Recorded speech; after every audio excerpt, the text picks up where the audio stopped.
Hello student, हमने देखा कि किस तरह से हम बाइकॉन्वेक्स लेंस को यूज़ कर सकते हैं एज अ सिंपल माइक्रोस्कोप और हमने उसकी मैग्नीफाइंग पावर भी फाइंड की।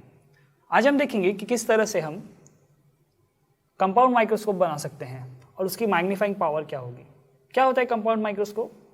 कंपाउंड माइक्रोस्कोप एक ऐसा ऑप्टिकल इंस्ट्रूमेंट है जिससे हम किसी भी ऑब्जेक्ट की मैग्नीफाइड इमेज प्राप्त कर सकते हैं। लेकिन कैसे ऑब्जेक्ट? जो बहुत ही स्मॉल हो, जो इतने स्मॉल हो कि हम उन्हें कॉमन आई से बिना देख पाए। हमें ऐसे ऑब्जेक्ट्स को मैग्नीफाई करके देखना है। सो कैसे देख सकते हैं हम वो? आइए देखते हैं।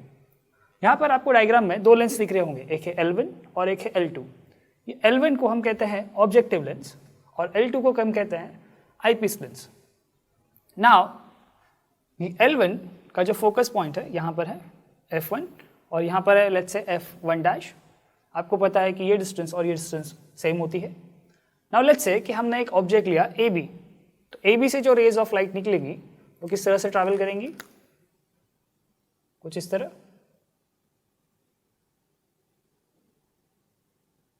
राइट। नाउ ये B से एक पैरेलल रे जा रही है जो कहाँ से पास होगी? F1 से। हमें पता है कि प्रिंसिपल एक्सिस के पैरेलल जो भी रेज ट्रैवल करती हैं वो फोकस से पास होती हैं। एंड सेकेंड, जो ऑप्टिकल सेंटर से पास होती हैं वो रेज डेविएट नहीं होती हैं। तो ये दो रेज जब कंबाइन होकर इस पॉइंट पर मिलेंगी तो हमें इमेज मिलेगा। वो इमेज किसने बनाया है? L1 ने। उस इमेज की हाइट कितनी होगी? A1 B1। नाउ ये जो A1 B1 आपको इमेज मिली, उस इमेज का बिहेवियर होगा as an object for lens 2। Now हमें दो कंडीशन सेटिस्फाई करनी है यहाँ पर। कंडीशन नंबर 1 कि जो आपने ऑब्जेक्ट रखा है स्टार्ट में वो इस F1 के पीछे की ओर होना चाहिए। एंड सेकेंड, ये जो आपको इमेज मिल रही है A1 B1 वो सेकेंड लेंस के फोकस के आगे होनी चाहिए, यानी कि फोकस और इसके ऑप्टिकल सेंटर के बीच में होनी चाहिए। नाउ ये A1 B1 से दो रेज आपको दिखेंगी। एक रे जो ऑप्टिकल सेंटर से पास होगी, राइट, एंड सेकेंड रो आपको दिखेगा कि ये जो सेकेंड रे है ये पैरेलल है प्रिंसिपल एक्सिस के, तो वो कहाँ से पास होगी? इसके फोकल पॉइंट से। तो जैसा कि आपको दिख रहा है कि ये जो दो रेज हैं ये दो रेज दूर होती जा रही हैं, यानी कि ये कभी भी इस तरफ इंटरसेक्ट नहीं कर सकती, यानी कि हमें रियल इमेज नहीं मिलेगा। तो क्या मिलेगा हमें? अगर हम इन दोनों रेज को पीछे एक्सटेंड करते हैं तो हमें पता चलेगा कि हमें एक वर्चुअल इमेज मिलेगी और जो वर्चुअल इमेज हमें मिलेगी वो इरेक्ट नहीं होगी, वो कैसे होगी? Inverted, right. So let's say कि उस इमेज का हाइट है A2 B2। Now magnifying power हम पहले डिफाइन कर चुके हैं कि मैग्नीफाइंग पावर क्या होती है। मैग्नीफाइंग पावर किसी भी माइक्रोस्कोप के लिए या फिर एक लेंस के लिए भी आप लिख सकते हैं बीटा अपॉन अल्फा। क्या होता है ये बीटा?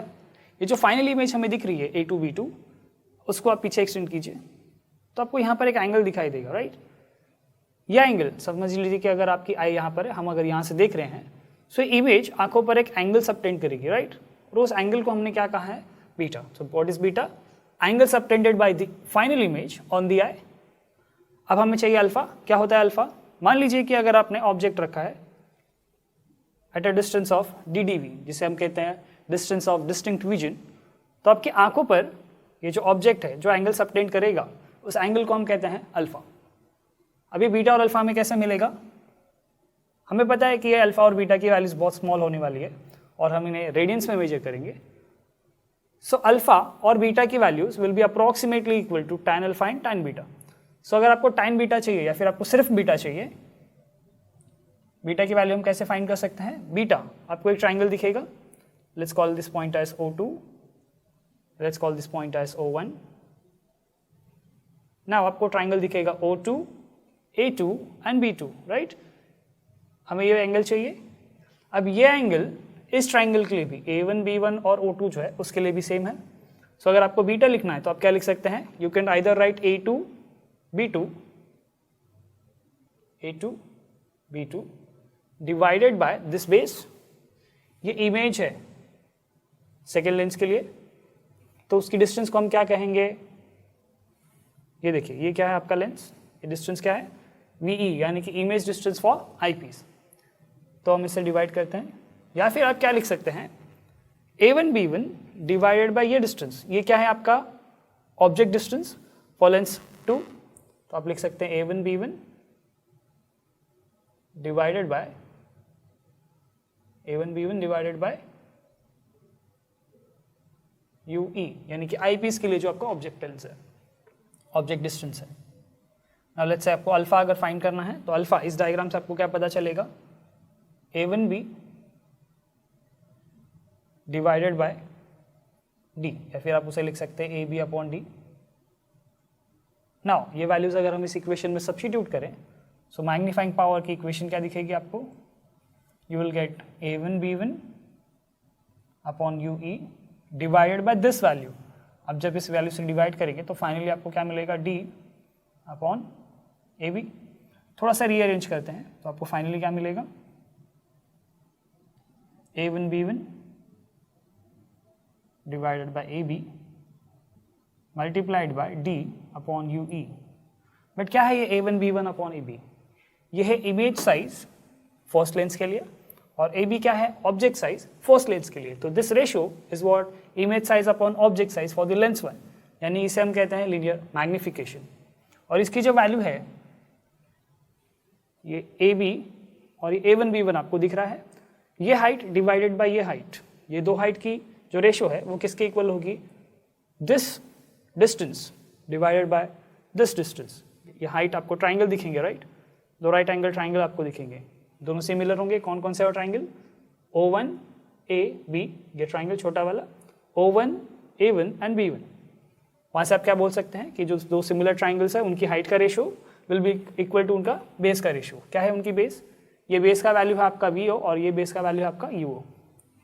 तो आप लिखेंगे VO upon UO multiplied by D upon UE। लेकिन जैसा कि आप देख सकते हैं कि UO जो है, UO ये पीछे की तरफ है, तो आप इसे नेगेटिव लिखेंगे। तो फाइनली आपकी मैग्नीफाइंग पावर की इक्वेशन क्या होगी, minus VO upon UO in the bracket D upon UE। Even ये UE और DE की वैल्यू नेगेटिव होगी, क्यों, क्योंकि D आपके पीछे है और इवन ये UE भी है पीछे, but negative upon negative cancel हो जाएगा। तो finally this ratio would remain same. Now this is very important equation.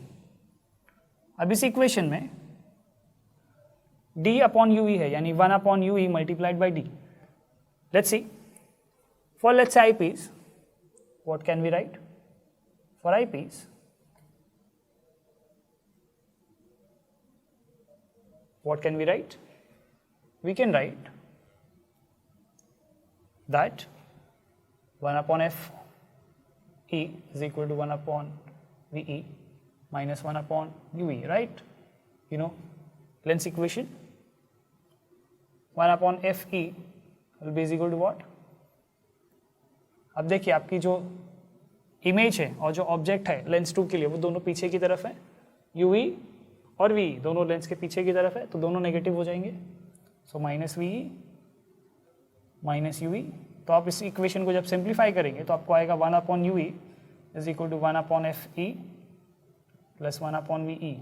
ये वैल्यू अगर हम इस इक्वेशन में सब्स्टिट्यूट कर दें, देख रहे हैं आपको 1 अपॉन UE, अगर आप इसे सब्स्टिट्यूट कर देंगे तो आपको क्या मिलेगा, therefore magnifying power will be is equal to minus VO upon UO multiplied by, अब 1 अपॉन UE को हमें मल्टीप्लाई किससे करना है, D से, यानी कि इस दोनों टर्म्स को आपको मल्टीप्लाई करना पड़ेगा D से। तो फाइनली आपकी इक्वेशन कुछ इस तरह से हो जाएगी।